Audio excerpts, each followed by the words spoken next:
Welcome to another episode of All Things Mysterious, the podcast where the realms of true crime, the supernatural, and the unexplained converge. I'm your host, Matt. I'm Jordan. Let's dive right in.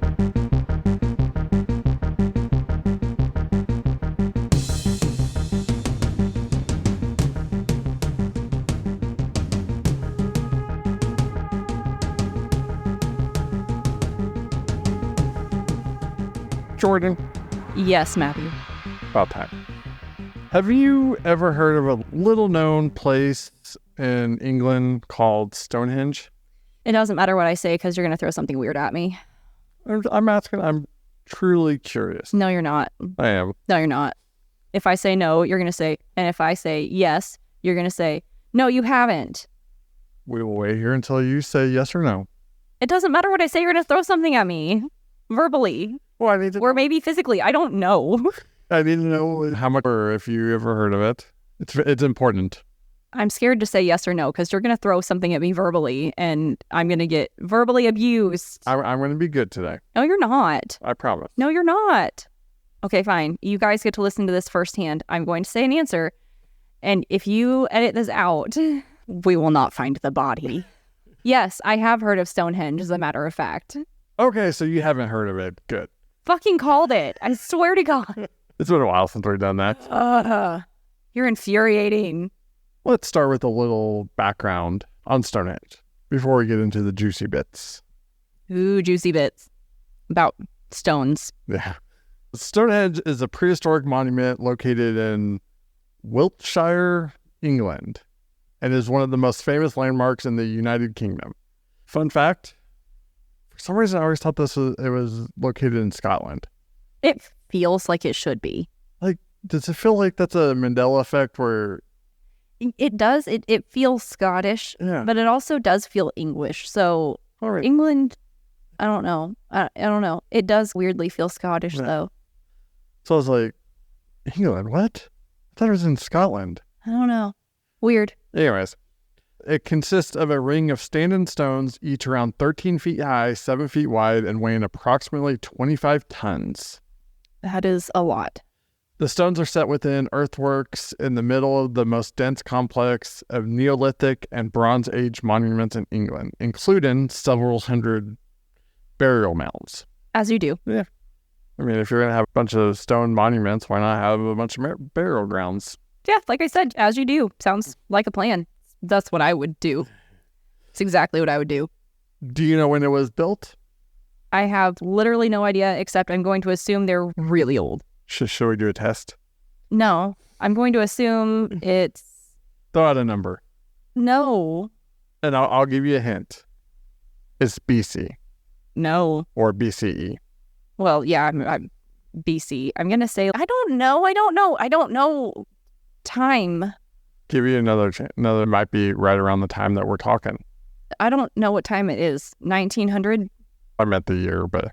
So, archaeologists believe Stonehenge was constructed from 3000 BC to 2000 BC. The time we're talking, what even was that hint supposed to be? Or in 2024, that's close to 2000. Okay, that did not make sense. I was going with the actual physical time, which I was actually way off anyway. Whatever. Although, actually, you probably want to be, if 1900 wouldn't be that far off. It'll only be 100 years off. All right. Anyway, let's continue. So what we've learned here today is that Jordan is still not good at tests. Listen, we've already face covered that time and time again, and we know I'm very bad at tests.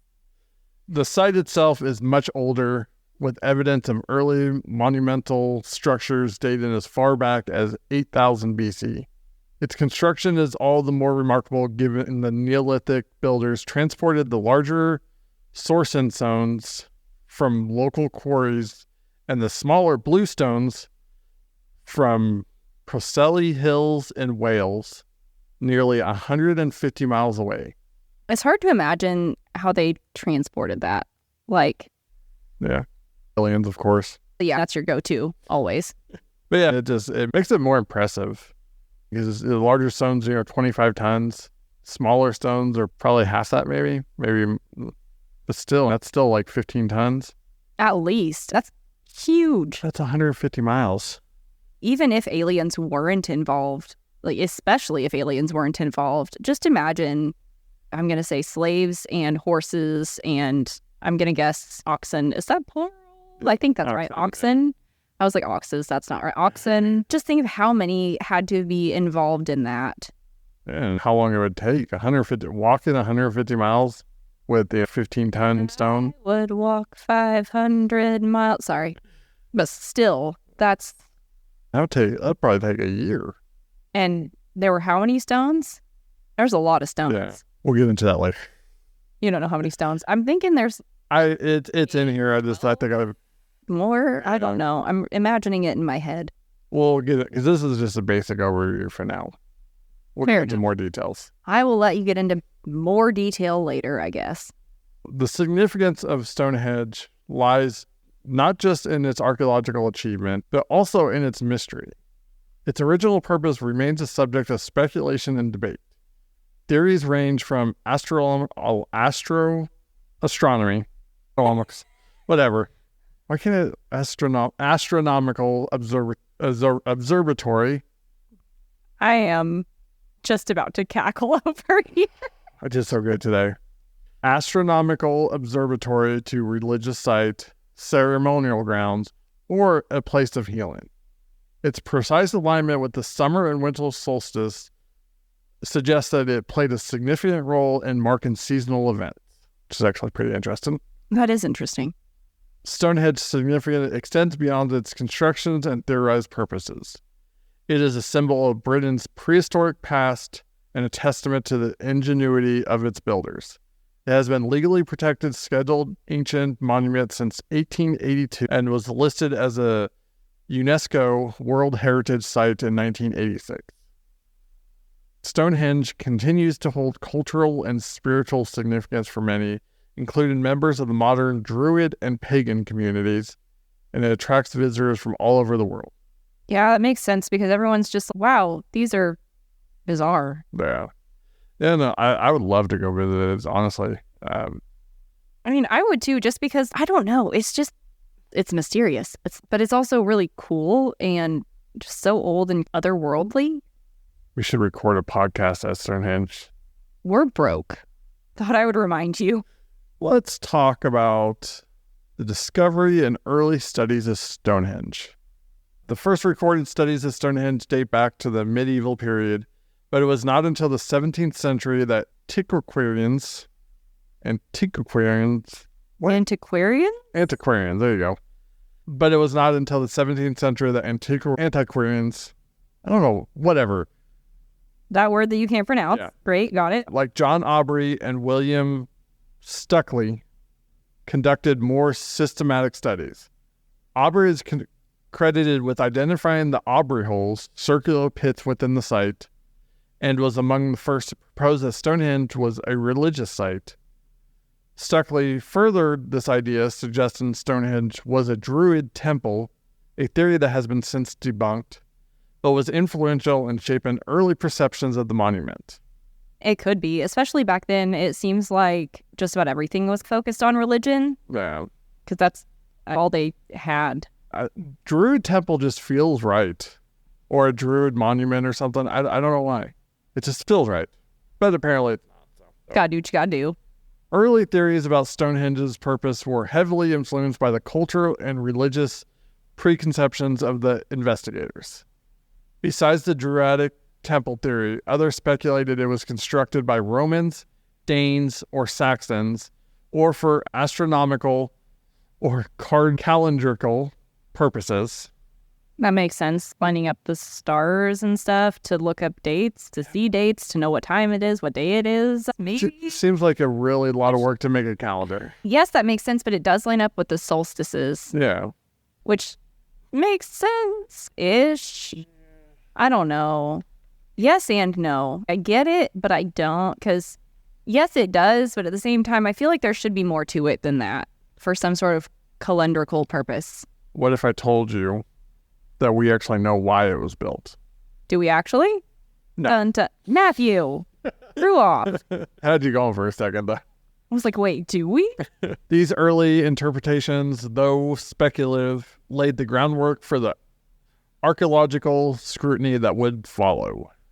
The 19th and early 20th centuries saw the application of more scientific methods and archaeology moving away from mere speculation. Excavation. You're struggling so hard right now, and it's cracking me up. You were doing so good on the last episode. You were doing so good.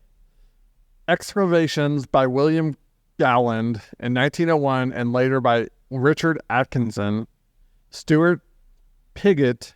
Not gonna lie, when I was writing that name, it made me laugh, and saying it made me laugh too. Of course it did. You are a child. I am. And J.F.S. Stone in the mid-20th century introduced and radiocarbon dating, significantly advancing our understanding of Stonehenge's construction timeline and techniques. Basically, that's how we know when it was built. That makes sense.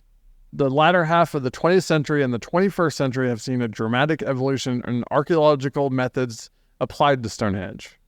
Remote sensing technologies like ground-penetrating radar and magnetometry have revealed... Magnets. Yeah. That's fair. Have revealed more about the landscape surrounding Stonehenge without the need for invasive digging. Laser scanning has provided high-resolution 3D models of the stones, enabling detailed analysis without physical contact. Lasers. No joke, you can actually do a virtual tour of Stonehenge. Yeah, I've seen stuff like that. It's really neat. Yeah. They've actually got a 3D, not a 3D, but a VR game that you basically just you can do a walkthrough of Stonehenge, and it's 100% accurate. Really freaking cool. Recent studies of Stonehenge involve an interdisciplinary approach incorporating archaeology, astronomy, geology, and even physics. Projects like the Stonehenge Hidden Landscape Project have uncovered new sites and artifacts, uncovering insight into the people who built Stonehenge and their broader societal structure. Analysis of human remains and burial goods found in and around Stonehenge has shed light on the diet, origins, and lifestyle of its builders. While isotopic analysis of the stones have traced their origins, revealing the monument's extensive prehistoric trade networks. All right. So we know a little bit-ish about the people who built it, or at least were buried in the area. Mm-hmm. We basically what this whole is it showing how we evolved from when we first started studying Stonehenge to how we're now, where we're actually using technology and using it to find out a lot of information. A lot of this stuff we've probably only known for 40, 50 years, some less. Yeah, technology's come a long way in the last few years even. Yeah, and that's why technology, apparently a lot of people hate technology, Jordan included. I don't hate technology, it hates me. But it's my fault. It does a lot of good, and it gives a lot of knowledge. Like I said, I don't hate it, it hates me. That's not my fault. Give or take. It's not my fault. These evolving methods have gradually peeled away some of Stonehenge's mysteries, providing a clearer picture of its age, construction, and possible functions. Despite these advances, Stonehenge continues to hold many secrets. Its complete story yet to be unraveled. Each new discovery adds depth to our understanding of this ancient monument, reflecting the changing techniques and theories in archaeology. You keep adding a random syllable to that. Archaeology. Archaeology. There we go. Each new discovery adds depth to our understanding of the ancient monument, reflecting the changing techniques and theories in archaeology over time. He keeps making faces, you guys. It's beautiful. Jordan. Oh, yeah. How and when was Stonehenge built? 3000 BC. I wasn't actually asking you. That was just the title of this section. Listen, I was prepared because you like to test me on random crap. So I was listening. Oh, good. There it is. Stonehenge construction is understood to have occurred in several phases, starting around 3000 BC with the earliest earthworks and continued in several stages until about roughly 1600 BC. The most significant construction phase occurred around 2500 BC when the large sourcing stones were erected. The builders used a combination of woodworking principles and stone masonry techniques, despite the monument being made almost entirely of stone. For example, mortise and tenon joints, common in woodworking, are found in the vertical and lintel stones, suggesting a sophisticated understanding of construction methods. Large stones were likely moved using a combination of sledges, rollers, and levers, and erected through creating earthen ramps or pits for the upright stones, with the lintels possibly being raised to use scaffolding. Honestly, that is incredibly high-tech for that time. Yeah. And what kind of scaffolding can you build that can hold 25 tons? Thinking that, like, what the heck scaffolding were you using back then? So whatever that is, we need to build your desk out of that. That's fair. It's a miracle my desk has not given out at this point. You know what they used? No. The Nokia. Probably. I used to have a Nokia, and that thing never gave out on me. It's a miracle, but it never did. I was watching TikTok the other day, and there's a video about there's those videos of the like presses like destroying stuff. The hydraulic presses, Yeah. those things are so awesome. I seen love one those videos where they put a Nokia in there, and it literally broke the hydraulic press.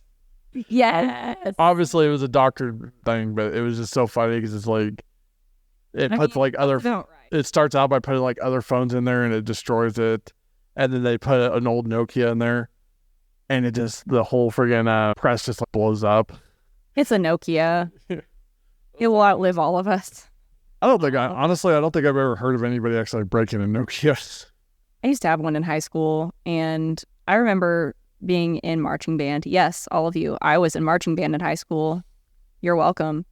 And I remember dropping it from the top of the bleachers at a football game, and it just fell and crashed onto the ground. Perfectly fine. And aside from the battery falling out, I remember going all the way down and being like, oh no. And I don't even think the thing had a scratch on it. The battery fell out, but I just had to put it back together and it was fine. Those things, like, iPhone and Android makers need to take some lessons from Nokia. Yeah, they do. Anyways, the construction of Stonehenge was a monumental task that would have required hundreds, if not thousands, of laborers, craftsmen, and organizers. The people who built Stonehenge were Neolithic Britons with a society capable of organizing the prolonged effort required for such a construction. Tools likely consisted of stone, wood, and bone implements. Antler picks were used to dig the earthworks and holes for the stones, while stone hammers shaped the sarcens. The transportation and erection of the stones would have required ingenuity with the use of wooden A-frames, ropes made from plant fibers or animal hide, and possibly grease tracks of logs to move the heavy stones across the landscape. Which is, just think how many freaking logs you would have to place. That's so many, though. But it's not like back then they were short on those. But still, just think of like how many you had to have, and they had to be so close to the same size, or exactly the same size, which is insanity. And the manpower. Yeah, it's hard to even wrap your mind around it. Yeah, it is. So Stonehenge consists of two main types of stones: the larger Saracens sandstone and the smaller bluestone, various types of volcanic and indigenous rocks. The Saracens were sourced locally from the Marlborough Downs, about 20 miles north of Stonehenge. In contrast, the bluestones were transported from the Preseli Hills in Wales, nearly 150 miles away. 150 miles, though. Taking those things 150 miles. Granted, they were a lot smaller, but still. 150 miles. I know. 150. That's just insanity. 20 miles is insanity if you think about it. Yeesh. Yeah, just on foot, dragging at least 15 tons. It's like basically me walking from here to work. Yeah. Yeah. I agree. Nope. So the transportation of the bluestones from Wales to Stonehenge is a subject to be of considerable debate and fascination. Theories include transportation via water networks using rafts along rivers and the sea, and overland transport involving rolling the stones over logs or dragging them on sledges. Recent experiments and studies suggest that while challenging, these methods were within the capabilities of Neolithic societies.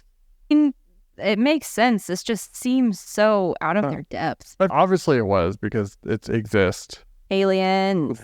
Do we know why? No, but aliens. That's good as an answer as anything else. The construction of the Stonehenge is a testament to the ingenuity and determination of its builders. Using only the tools and technologies available to them in the Neolithic period, they created a monument that has endured thousands of years. Let that sink in. Thousands of years. Yeah, and it's still just chilling. We can't even build cars that last for 20 years. Nothing's built to last anymore. I'm a millennial. I don't care. I'll say it. It's the truth. Nothing is built to last anymore. Okay, boomer. Calm down over there. I deserve that. I deserve that. I just had to. I'm not even going to say anything to it. Like, I deserved that. All right. Effort involved in gathering materials from distant sources, shaping them, and assembling them into the iconic structure today speaks volumes about the organizational skills and social cohesion of the people who built it. Despite our understanding of Stonehenge was constructed, the monument retains an air of mystery. Just an air. Just an air. Just an air of it. So now let's get into the theories of why it was built. The theories. Theory 1. You can't say it, can you? No. Beautiful. I love it. Please. The astronomical theory. Oh, boom. He's so proud of himself. Glorious. Okay. The astronomical theory. One of the most compelling theories about Stonehenge's purpose is its potential use as an ancient astronomical observatory or calendar. The precise alignment of the stones within the solstices, that is such a weird word. It is. Solstices. I know, it feels like it should be like oxen. It feels like it should have a different plural version. Solstice. Solsti? Solsti? Solstein. I don't know. Particularly the heel stone, which aligns with the sunrise on the summer solstice, suggests a sophisticated understanding of celestial movements. This alignment could have allowed ancient peoples to mark the change in seasons, which would have been crucial for agricultural practices and religious ceremonies. Yes and no. Yes, the changing of the seasons and stuff was important back then. Yeah, definitely was. You wanted to know when to plant the crops, and it makes sense, but also at the same time, it's if you know enough to be able to make something that can show you the seasons, why would you make the thing to show you the seasons? Exactly. And you would have to know exactly when the solstices were in order to put that up. So at some point, you had to have some sort of knowledge of when it was. Yeah. So they were keeping track of it some way or another by then anyway. So how are they keeping track of it before that? Exactly. So I like it, but at the same time, it's like... So somehow they were already paying attention to it before then. I feel like there's got to be some greater purpose than this. It just feels, I don't know, it doesn't feel big enough. It almost just feels, and it almost, if you're going to build something to help you tell the seasons, it seems like excessively big for what they would need. Exactly. It like I said, the reason itself is what I was trying to say, does not feel big enough for that. Yeah, I'm with you on that one. Religious and ritualistic functions. Many researchers believe Stonehenge served as a site for religious worship and ritualistic ceremonies. The presence of human remains, some cremated within and around the site, suggests it may have been a sacred burial ground or a place of ancestor veneration. The layout and construction of the monument, which would have required significant communal effort over generations, implies its central role in the spiritual or religious life of the people who built it. And I like this theory a little more better, you guys. A little more better, because obviously back then, pretty much everybody was religious. And it's really cool that if it would be for like human sacrifices and stuff like that. I still feel like there would be a little bit more to it than that, but it makes more sense to me that it would be for some sort of religious. Well, I mean, think about like all the places like Greece, for instance. Look at how extravagant their temples were for their gods. Oh, exactly. No, I wholeheartedly believe that it could be for a religious something or another. It just surprises me that there's not some sort of, this is what this is for. More mystical and maybe supernatural reason, maybe? Ooh, do you have another theory for me? Theory 3, a place of healing. Another intriguing theory posits that Stonehenge functioned as a prehistoric place of healing, akin to a pilgrimage site. Some archaeological evidence, including the analysis of human remains found near the site, indicates that individuals may have traveled to Stonehenge seeking healing for ailments or injuries. The bluestones transported from Wales are believed by some to have been chosen for their perceived magical or curative properties. Ooh, that's interesting. See, that makes more sense to me. Yeah, and I think that's a lot of it has to do with why people thought it was Druids who built it. And I think that's where a lot of the theory came from, is because Druids are mystical, and this is a mystical site, so maybe it's got some kind of magical properties, and maybe it's a place of healing. No, I actually like that theory more than the others, at least so far. Yeah, I do too. More, but that one makes the most sense to me so far. If they believed that this had healing properties, especially if there was any sort of religious background to it, that makes the most sense. Honestly, this last theory, I like the most. Theory, 4? Yeah, 5? 4. Theory 4, a monument to unity and identity. Interesting. Recent interpretations suggest Stonehenge could represent a monumental effort to unify the diverse peoples of Neolithic Britain. In this view, Stonehenge is seen not just as a religious or astronomical site, but as a symbol of political power and social cohesion, bringing together communities from across the island to participate in its construction and use. That's interesting. I hadn't heard that one before. No, and it strangely makes sense. In a way, it actually does. I still like reason number 3. Yeah, I think all of them have at least They all have grounded their charm. But yeah, theory 4, I think I like the most just because it's cool. It's definitely different. It's not something I'd ever thought of before. Especially in a world where division is typical. I like the third theory. We got to come together and build another Stonehenge. I think we should probably cover the aliens. Let's build it in Arkansas. Nobody likes Arkansas. That's fair. Arkansas it is. Yeah.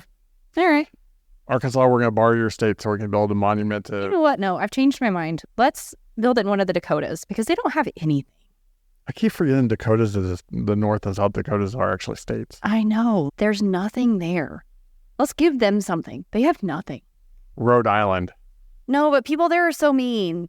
There won't be any people there. They'll have to move. We'll need to build the... That's fair. It'll take up like the whole state. Yeah. We'll make sure it does. All right. Rhode Island. That's fine. I still like Arkansas, though, because we won't really miss Arkansas. We won't miss it. It'll be fine. Sorry for anybody who's from Arkansas. No, we're not. Yeah, no. We're used to offending people now. It's Arkansas. I'm not sorry about the Dakotas either. Do they even know how to listen to podcasts? I don't know. Probably not. They're out on farmland or whatever they do up there. Oh my God, Jordan, you're gonna get us. I don't know. It'll be fine. We're gonna piss off the whole 2 people that live in Arkansas right now. Or the Dakotas, if they even know. They probably don't. It's fine. They'll be fine. They'll think it's funny. At least I didn't mention the fact that they're probably brother and sister. Yeah, that wasn't me. That was not me. That was Matthew, straight out of Matthew's mouth. That was not me. That was so now I go too far, what? That wasn't me. Those were not my views. I may have pissed off the entire country of Russia. However, that was not me. I love how she did actually say that she didn't believe it, though. Didn't say that, but it wasn't me. She just said that she just didn't say it. Didn't say a word. I'm just kidding. I've got a lot of friends in Arkansas, so... I do, too. I actually like a good bit of Arkansas. It's really pretty down there. It really is. But never stopped me from making jokes about Arkansas. That's fair. It's just fun. There are... I don't know. It's funny because you can make jokes and they won't understand them. You're so mean. So mean.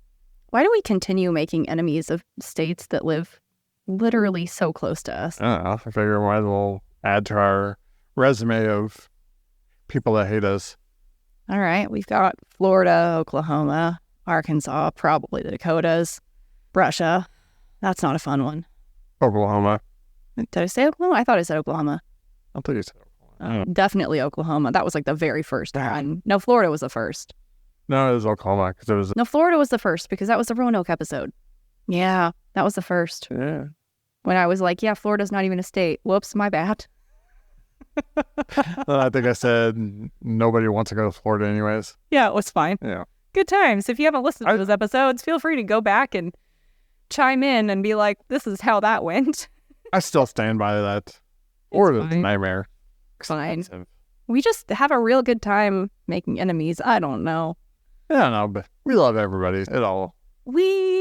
Listen, if we're not joking about pissing you off, then I don't know what we're doing. In all seriousness, though, we love everybody except for Chester's. Fuck Chester. I agree. Fuck Chester's. Matt, outro. Thank you for joining us on this journey through all things mysterious. If you've enjoyed uncovering these mysteries with us, please show your support by liking, subscribing, and following us on your favorite listening platform. For more content and ways to stay connected, don't forget to check out our links in the description below. As always, we keep you guessing.